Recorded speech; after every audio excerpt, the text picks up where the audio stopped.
قدرت صرف 20% تکلیفیں ڈالتی ہے، باقی 80% ہم اس میں بگاڑ کی وجہ سے ڈالتے ہیں. مثال کے طور پہ میں آپ کو اوریجنل واقعہ بتاتا ہوں. ہمارے اسلام آباد میں ایک دوست ہیں، وہ مجھے بتانے لگے کہ ان کے ادھر اسلام آباد میں I-10 سیکٹر کے اندر ایک بندے نے نئی گاڑی نکلوائی. تو اس کا چھوٹا بچہ تھا 7-8 سال کا. وہ آیا تو اس کے ہاتھ میں کوئی پرانی چابی تھی، اس نے اس کے اوپر یوں لکیر مار دی. اب نئی گاڑی کے اوپر لکیر، اگر ویسے دیکھا جائے تو کیا فرق پڑ گیا یار؟ جی اگر اسی گاڑی میں ایکسیڈنٹ ہو اور اس کا بچہ مر جائے اور اس کو اس کے اگینسٹ آفر کی جائے کہ بچہ چاہیے یا نئی گاڑی، تو کیا کہے گا وہ؟ بچہ. اسی بچے نے زندہ حالت میں اگر اس کے اوپر یوں مار دی، ایک لائن ہی پڑی ہے نا، وہ ٹھیک بھی ہو جائے گی، وہ پوری بھی تباہ ہو جائے، بچے کا ایکویلنٹ تو نہیں. اس کو اتنا غصہ آیا، اس نے اس بچے کو دھکا دیا، وہ بلندی سے نیچے گرا، اس کا شولڈر نیچے جا کے لگا، وہ اتنا ڈیمیج ہوا کہ اس میں پھر پیپ پڑ گئی، حتیٰ کہ اس کا یہ بازو کاٹنا پڑ گیا. تو یہ جو تکلیف تھی اس کا 20% تو اللہ کی طرف سے آیا تھا نا، 80% تو اس نے خود کیا. اچھا، اب وہ پوری زندگی اپنے بچے کو، گاڑی تو پھر بھی آ سکتی ہے، تو وہ بچہ جو ہے اپنے باپ سے ابھی تک گلہ کرتا ہے کہ بابا یہ میرا بازو جو ہے وہ تو مجھے نہیں ملے گا، آپ کو تو گاڑی مل جائے گی. وہ پوری زندگی اپنے آپ کو معاف نہیں کر سکے گا. اسی طریقے سے بعض اوقات لوگ آفس سے لیٹ ہو رہے ہوتے ہیں تو جناب اوور سپیڈنگ کرنا شروع کر دیتے ہیں. بندہ نیچے آ سکتا ہے، بندہ نیچے آ جائے، مر جائے یا اتنا بڑا نقصان اٹھانا پڑ جائے، تو بعد میں آپ کہیں گے یار اس سے تو بہتر تھا میں اگر لیٹ ہوا تھا تو میں دفتر سے چھٹی کر لیتا. یہ عذاب جو میں نے ڈال لیا اپنے اوپر، یہ بہت بڑا ہے. جی ٹھیک ہے، ایک دفتر سے لیٹ ہونے کی وجہ سے اتنی آپ نے تکلیف کاٹی، وہ 20% آپ پہ آئی تھی، 80% آپ نے خود ڈال لی اپنے اوپر.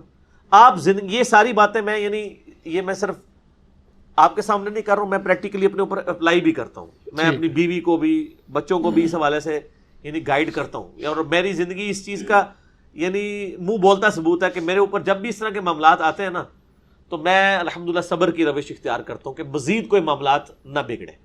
خاموشی اختیار کر لیں. کوئی گالی دیتا ہے، کوئی آپ کو، مجھے مسجد سے پکڑ کے بھی لوگوں نے باہر نکالا ہے علماء نے، میں نے کبھی شی تک نہیں کی ہے، کوئی لڑائی جھگڑا نہیں کیا. آپ صبر کی روش اختیار کریں. صبر، اور فیملی لائف کے لیے تو آپ کو صبر بہت ضروری ہے. عورتوں کا غصہ فوراً آتا ہے، ٹھنڈا بھی فوراً ہو جاتا ہے. صحیح. تو جب عورتوں کا غصہ ٹھنڈا ہو جائے، اس ہفتے اگر کوئی بدتمیزی کی ہے انہوں نے، تو آپ جو ہے نا ایک ہفتے کے لیے صبر کر لیں. اگلے ہفتے اسی دن ان کو بتائیں جو پچھلی دفعہ آپ نے کیا تھا، اگر یہ نہ ہوتا تو وہ بھی مان جائے گی مجھ سے غلطی ہوئی ہے. صحیح. لیکن اس وقت تو وہ نہیں مانے گی، اس وقت تو آپ بھی ماننے کے لیے تیار نہیں ہوں گے. جی ٹھیک ہے نا. ایٹ دا اسپاٹ تو کوئی بندہ اپنی غلطی ماننے کے لیے تیار نہیں ہوتا. تو صبر و شکر کے ساتھ زندگی گزارنی پڑتی. جزاک اللہ خیر. جو بیویاں اپنے آپ کو خاوند کے برابر سمجھے کہ اللہ نے ایک جیسا بنایا ہے، ان کے لیے کچھ رہنمائی فرما. تو ٹھیک سمجھتی ہیں، وہ ایک جیسا ہی بنایا ہے. مرد و عورت کو اللہ نے ایک جیسا ہی بنایا ہے اس حوالے سے کہ ہیومن ڈگنیٹی میں تو برابر ہے. جی. بلکہ عورتوں کا مقام تو کچھ زیادہ ہو جاتا ہے بعض اوقات. صحیح بخاری میں حدیث ہے، ایک صحابی نے آگے پوچھا یا رسول اللہ صلی اللہ علیہ وآلہ وسلم مجھ پہ سب سے زیادہ حق کس کا ہے؟ فرمایا تیری ماں کا. پوچھا اس کے بعد کہا تیری ماں کا، اس کے بعد کہا تیری ماں کا، چوتھی دفعہ کہا تیرے باپ کا. ٹھیک ہو گیا. تو حسن سلوک کی سب سے زیادہ حقدار تو وہ ہے. صحیح. ٹھیک ہو گیا. تو اس طرح کے معاملات میں دیکھیں تو عورتوں کو اللہ تعالیٰ نے پھر سنن نسائی میں حدیث ہے کہ تیری جنت تیرے ماں کے قدموں کے پاس ہے، یعنی ان کی خدمت کر کے. اور جلاد قسم کے جو خاوند ہوتے ہیں نا، وہ شادی کے بعد نا اپنی بیویوں کہتے ہیں اون تیری جنت میرے قدمہ کول ہے. ٹھیک ہو گیا نا. تو وہ مجازی خدا اور عجیب و غریب قسم کا کانسیپٹ بنایا ہوا ہے نا. ہیومن ڈگنیٹی میں برابر ہے. باقی قرآن یہ کہتا ہے الرجال قوامون علی النساء، مرد عورتوں پر حاکم ہے، اس حوالے سے کہ ان کے اوپر خرچہ کرتے ہیں. وہ مینیجریل پوائنٹ آف ویو سے دیکھا گیا ہے. صحیح. ظاہر مینجمنٹ میں تو 72 سیٹر گاڑی ہے تو ڈرائیور تو ایک ہی ہوگا نا. 72 بندے تو یہ نہیں کہہ سکتے کہ جی میں باری باری چلانا ہے، ایک نہیں چلانا ہے نا. جی. جس کو چلانا آتا ہے باقی اس کے پیچھے رہیں گے. اور وہ جو ڈرائیور ہے وہ یہ نہ سمجھ لے کہ میں اب جب جہاں مرضی ٹھوک دوں میرے ہاتھ میں اسٹیئرنگ ہے، نہیں. تو یہ ایک بہت یعنی ایک موٹی سی مثال ہے. تو عورت کی عزت کریں، عزت کروائیں گے. عزت نہیں کریں گے، میں آپ کو ایک مثال دے دوں کہ اگر ایک مرد خراب ہو جائے نا اس کو تو ٹھیک کیا جا سکتا ہے. صحیح. ایک عورت خراب ہو جائے اس کو سارے مرد مل کے بھی ٹھیک نہیں کر سکتے. بالکل صحیح. اس لیے عورتوں کے ساتھ پیار محبت کا رویہ رکھے.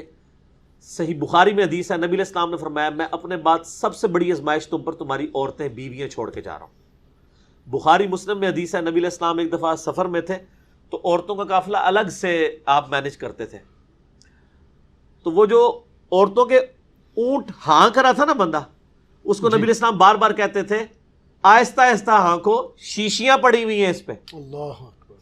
یعنی عورت کو اللہ نے صنف نازک بنایا نا, تو نبی علیہ السلام یعنی یہ چیز کا بھی ریگارڈ کرتے تھے. صحیح. تو اب مجھے بتائیں, جو اپنی بیویوں کو مارتے ہیں, ان کے اوپر تشدد کرتے ہیں, یہ اللہ کو کیا منہ دکھائیں گے؟ صحیح.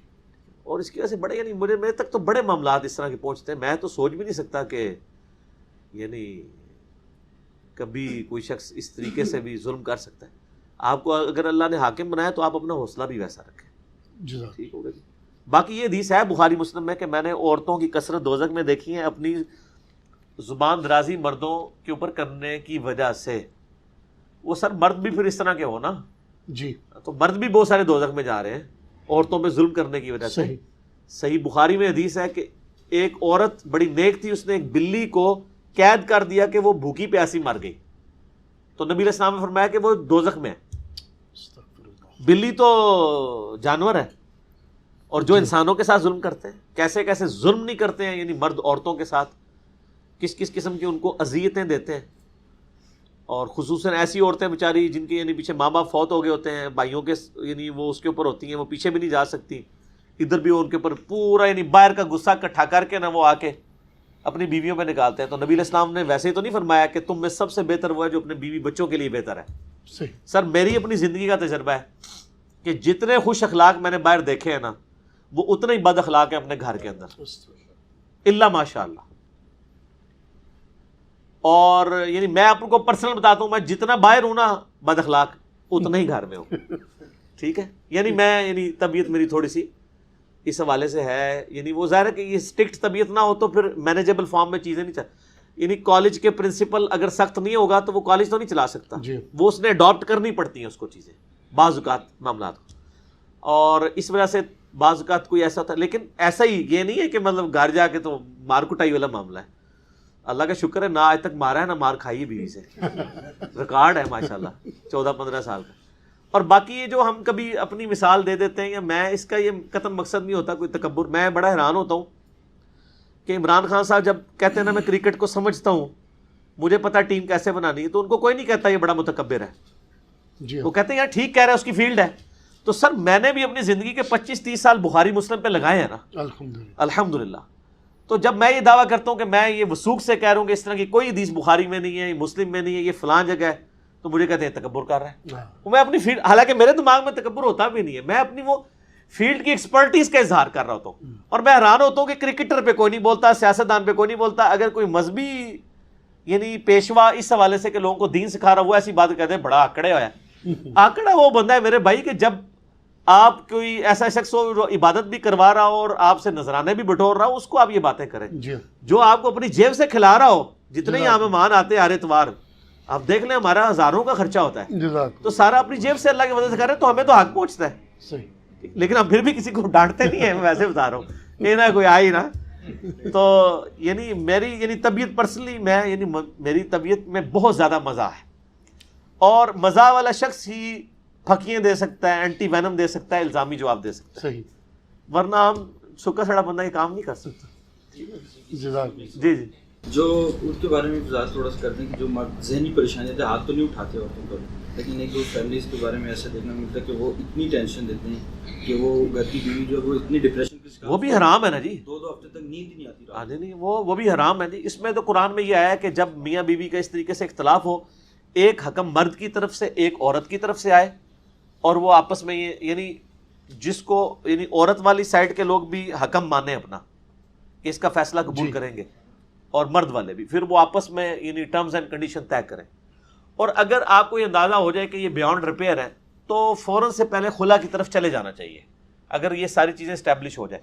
یہ جو لوگ زبردستی نکاح چلاتے رہتے ہیں نا, ایک بچہ ہوا, 2 ہوئے, 3 4, پھر 10 سال کے بعد پھر بھی اولاد یہ ہو ہی جاتی ہے, تو اس وقت بڑا کام بگڑ چکا ہوتا ہے. صحیح, ٹھیک ہو گیا. اس لیے اس طلاق کو حلال رکھا گیا ہے, ناپسند ضرور ہے لیکن حلال ہے. کہ بسا اوقات جینوئنلی طلاق لینی پڑ جاتی ہے. ٹھیک.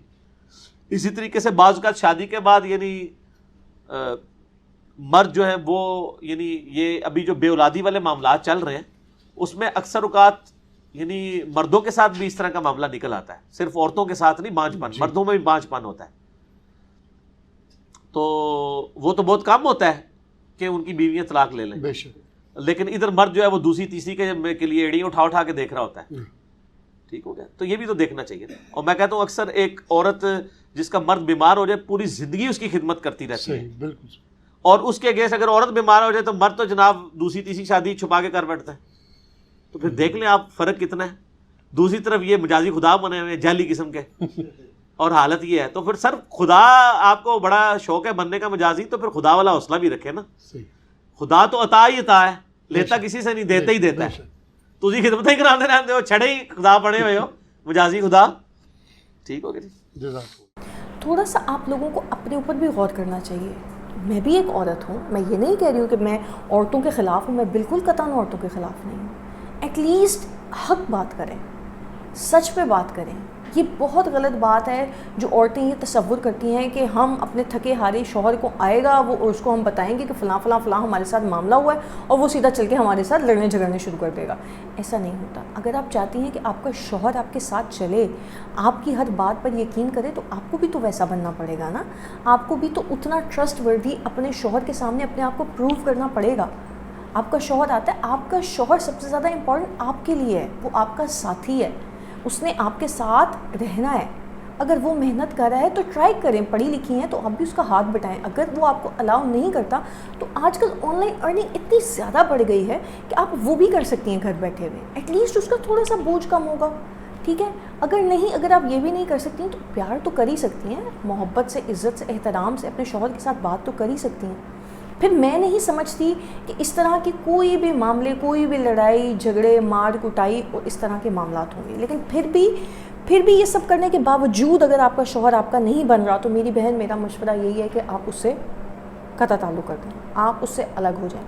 کیونکہ یہ ہمارا معاشرہ ہے, ہمارے پیرنٹس ہمیں الاؤ نہیں کرتے. ایک بار ہم جس سے بند گئے سو بند گئے.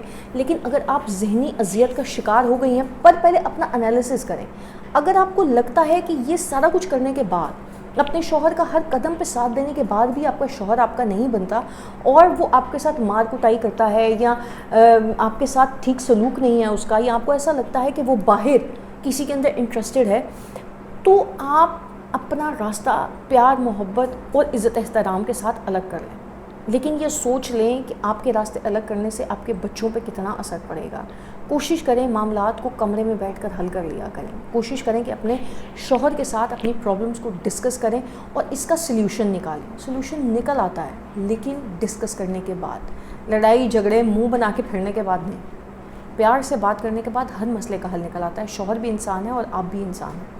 آپس میں بیٹھیں, بات کریں, اپنے جھگڑوں کو, اپنی پرابلمس کو سارٹ آؤٹ کریں, اور پھر کسی اچھے نتیجے پر پہنچیں. ایک بار آپ اپنے گریبان میں جا کے اپنے اعمال پہ دیکھیں. ہم لوگ بڑا غرور کرتے ہیں اپنی عبادتوں پہ, ہم بڑے نمازی پرہیزگار ہیں, ہم جانتے ہیں. لیکن آپ کو پتہ ہے کہ غرور ہی سب سے پہلے ہمارے لیے ہلاکت کا سبب بنے گا. اللہ پاک کو تکبر, غرور تو رتی برابر بھی برداشت نہیں ہے.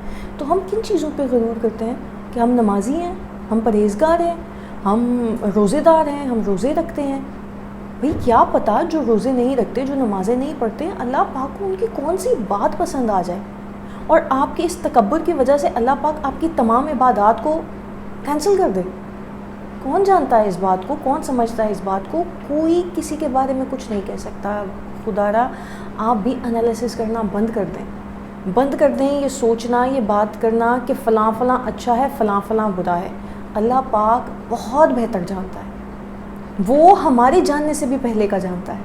اسے علم ہے کہ کون سا برا بندہ کس راستے پہ جا کے صحیح ہو جائے گا. اسے علم ہے کہ کون سا اچھا بندہ اچھائیاں تو کر رہا ہے دنیا کے سامنے, لیکن وہ اچھا نہیں ہے. ہم نہیں جانتے, ہم صرف ظاہری طور پر لوگوں کو جانتے ہیں, ہم باطن کے اندر نہیں جھانک سکتے. ہم نہیں جان سکتے کہ کون کیسا ہے, ہمیں نہیں معلوم کسی کے ساتھ کیسے معاملات ہوں گے. دعا کرتے رہا کریں سب کے لیے, اپنے لیے, کہ اللہ پاک ہم پر رحم فرمائے, اللہ پاک ہمیں آخرت کے ٹائم پہ ہمیں ہماری جب روح قبض ہو رہی ہو تو اللہ پاک ہمیں صرف اتنی مہلت دے دے کہ ہم کلمہ پڑھ سکیں, ہم ایمان پہ ہماری موت ہو, ہمیں ناگہانی آفات سے اللہ پاک بچا لے, ہمیں ایسی موت سے بچا لے جس کے اندر نہ کفن ہو اور نہ ہی کلمہ ہو.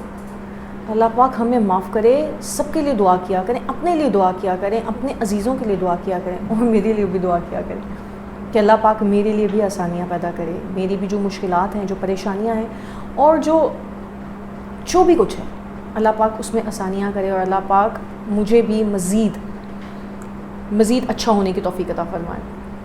آمین ثم آمین. امید کرتی ہوں آپ کو آج کا ریاکشن اور آج کا ٹاپک اچھا لگا ہوگا. اس ٹاپک کے بارے میں کمنٹس میں مجھے ضرور بتائیے گا, لازمی کمنٹ کیا کریں, مجھے آپ کے کمنٹس پڑھ کے بہت اچھا لگتا ہے. بیڈ کمنٹس کو ذرا اوائڈ کیا کریں کیونکہ اچھا نہیں لگتا. آپ لوگ اچھے لوگ ہیں, پڑھے لکھے لوگ ہیں, آپ اچھی فیملی سے بلانگ کرتے ہیں, آپ کا ایک کمنٹ بہت سارے لوگ پڑھتے ہیں. تو ٹرائی, آپ اگر سمجھا رہے ہیں, اگر آپ کوئی کسی بات میں آپ ایڈوائز کر رہے ہیں تو ٹرائی ٹو بی پولائٹ. آپ کی ایڈوائز مجھ تک آ جاتی ہے, آپ کی بات مجھ تک آ جاتی ہے, اور میں ٹرائی کرتی ہوں کہ میں اس پر عمل کروں. یاد آیا ایک بھائی نے یہ کہا تھا کہ میری وائس میں تھوڑا سا ڈسٹورشن آتا ہے. ڈسٹورشن آنے کی وجہ یہ ہوتی ہے اس کی کیونکہ یہاں پر فین آن ہے, فین چل رہا ہے, اس کی وجہ سے تھوڑا سا وائس میں شور آتا ہوگا, آپ کو محسوس ہوتا ہوگا کیونکہ گرمی بہت زیادہ ہے اور فین کے بغیر اور گزارا نہیں ہوتا. بے شک میں اسی کے بالکل سامنے بیٹھی ہوتی ہوں لیکن پھر بھی اگر فین نہ چلاؤں تو وہ گرمی فیل ہوتی ہے. تو اس وجہ سے باقی آئی ٹرائی کہ میں اس کو بھی تھوڑا سا کم کر سکوں, اور پھر ملیں گے کسی نیکسٹ ریئیکشن کے ساتھ, کسی نیکسٹ ویڈیو کے ساتھ. تب تک کے لیے مجھے دیجیے گا اجازت. اللہ حافظ.